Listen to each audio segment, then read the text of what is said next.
Bom, uma pergunta que surge sempre durante as aulas, durante os projetos de consultoria, que muita gente me faz é: até que nível eu devo modelar os meus processos? Quando é que eu sei que é hora de parar? Vamos tentar responder essa pergunta hoje.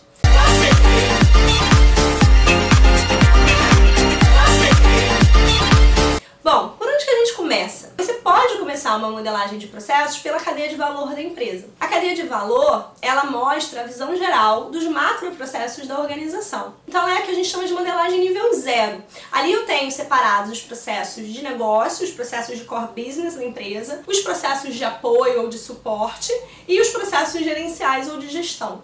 E eu consigo ter ali a visão de todos os principais macroprocessos da empresa. E a partir daí, a gente começa a desdobrar esses macroprocessos, fazendo o que talvez você já tenha ouvido falar como arquitetura de processos. O que é essa arquitetura de processos? Sou eu mostrando a forma como eu quebro os macroprocessos da empresa. Então vamos supor que eu pegue um macroprocesso na minha cadeia de valor de marketing. Então eu posso ter no nível 0 marketing, mas no nível 1 eu posso estar falando de marketing digital ou marketing offline, por exemplo. São dois macroprocessos de marketing. E aí eu posso quebrar mais um pouquinho, eu posso quebrar no nível 2, mostrando que o marketing digital tem gestão de mídias sociais e tem SEO, por exemplo. Então é um nível 2. E eu posso ainda no offline quebrar, mostrando que ele tem gestão de material de papelaria, por exemplo, e gestão de folhetos. Então, imagina o seguinte, eu posso ter essa minha arquitetura de processos tendo um nível 1, nível 2, em algumas empresas que têm muitos processos ou processos muito complexos e ainda pode ter um nível 3. Então, quantos níveis eu vou ter na minha arquitetura de processos depende da quantidade de macroprocessos e de processos que eu tenho e da complexidade deles. E a partir daí, quando eu chego no nível do processo, quando eu conseguir desdobrar o meu macroprocesso até um processo, aí eu começo a modelagem do fluxo de um processo específico. Então, eu pego um desses processos específicos e vou modelar o meu fluxo, mostrando qual é o início, quais são as atividades, como é que esse processo termina, o que acontece dentro desse determinado processo. Só que quando chega na modelagem do fluxo, é aí que muitas vezes surge a dúvida das pessoas. O quão detalhado eu tenho que ser nessa minha modelagem do fluxo de processo? Será que eu vou detalhar o nível até atividade? Será que eu tenho que detalhar mais, como se eu estivesse detalhando as tarefas que acontecem ali dentro? E aí, o que acontece? A gente tem que se preocupar com algumas coisas. Primeiro, obviamente, qual é o escopo que foi acordado com o cliente, que foi contratado ou que foi combinado dentro da equipe ali. Porque algumas contratações, às vezes a gente tem alguns requisitos, algumas especificações, eles já dizem até que nível eles querem que a gente vá. Se a gente vai só no nível de atividade, se a gente vai no nível de tarefa, se a gente tem que detalhar o que eles chamam muitas vezes de procedimento operacional. Quando se fala que quer um procedimento operacional, muitas vezes está se falando que quer uma coisa bem detalhada no nível de tarefa. Primeiro depende do escopo, você tem que saber o que você está ali combinado de fazer. Mas a partir desse momento a gente tem que ver algumas coisas que a gente tem que pensar. Primeiro, até onde eu vou na minha modelagem? Essa modelagem ela existe só, por exemplo, o cliente está modelando esses processos somente para fins de documentação do processo atual, ou ele quer documentar esses processos atuais porque ele quer depois poder treinar membros novos da equipe.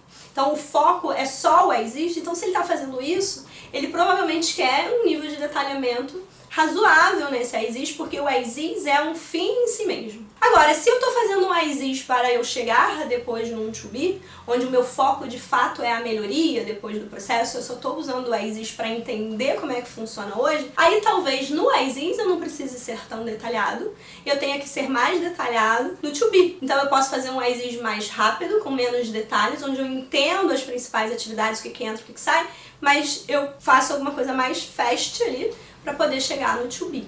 Então primeiro depende disso. Ah, Andréia, mas e se eu quero fazer um to be, esse to be sempre tem que ser muito detalhado? Aí também eu tenho que analisar o que eu quero com esse to be, por que eu estou fazendo essa melhoria.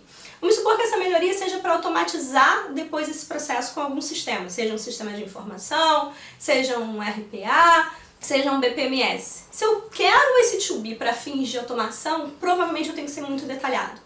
Porque depois, na hora de automatizar, eu tenho que ver os detalhes dos sistemas, dos web services, de tudo que eu vou acionar ali.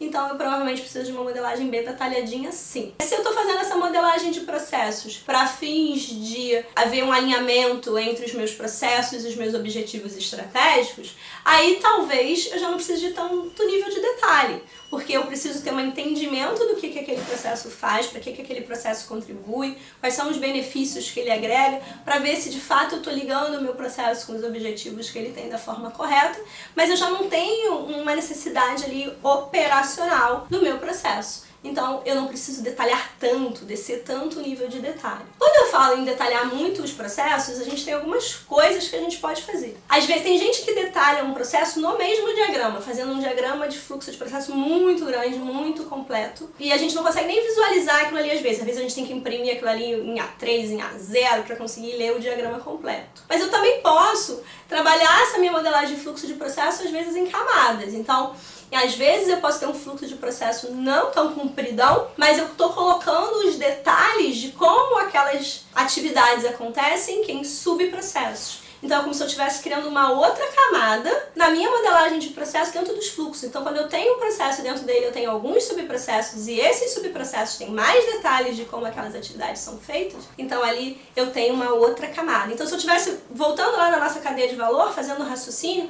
eu parti de uma cadeia de valor nível 0, eu desdobrei isso numa arquitetura de processos, que pode ser um nível 1 e um nível 2, por exemplo. O meu fluxo de processo já começou num nível 3, e se eu preciso de mais detalhes, eu posso estar usando o recurso dos subprocessos para trabalhar, chegando até um nível 4 ou 5, se for o caso. Então, eu posso estar... Essa é a Mari. Volta do então. Então, o quê? Então, quando eu entendo todos esses níveis que eu tenho, eu posso planejar até onde eu vou na hora da minha modelagem de processo. Agora, uma coisa que é muito importante, eu tenho que pensar isso e combinar isso com o meu cliente, com a minha equipe de modelagem no início do projeto. Desde o início eu tenho que saber qual é a riqueza, qual é o nível de detalhe que eu estou buscando. Porque não dá pra gente começar a levantar os processos e modelar os processos com uma visão um pouco mais rasteira e no meio do caminho querer acrescentar detalhes que eu não tenho as informações para isso. Então esse é um ponto que é importante. Para fechar, para a gente concluir, tem uma coisa que a gente tem que lembrar sempre. O modelo de processos ele tem uma função, que é permitir o entendimento dos processos. Como diz uma amiga minha, a comunicabilidade dos processos. Então, se eu começar a colocar detalhe demais, informação demais, e isso tornar o diagrama muito grande, muito complicado, muito complexo, ninguém consegue ler, ninguém consegue entender, ele perdeu a função. Então, cabe à equipe de modelagem, aos analistas de processos, dosarem isso e organizarem esses diagramas e essas camadas todas que a gente pode ter de forma a facilitar essa navegação, esse entendimento dos processos pelos usuários. Bom, era isso que eu tinha para contar para vocês hoje. Me digam o que vocês acharam, se vocês concordam, se vocês discordam.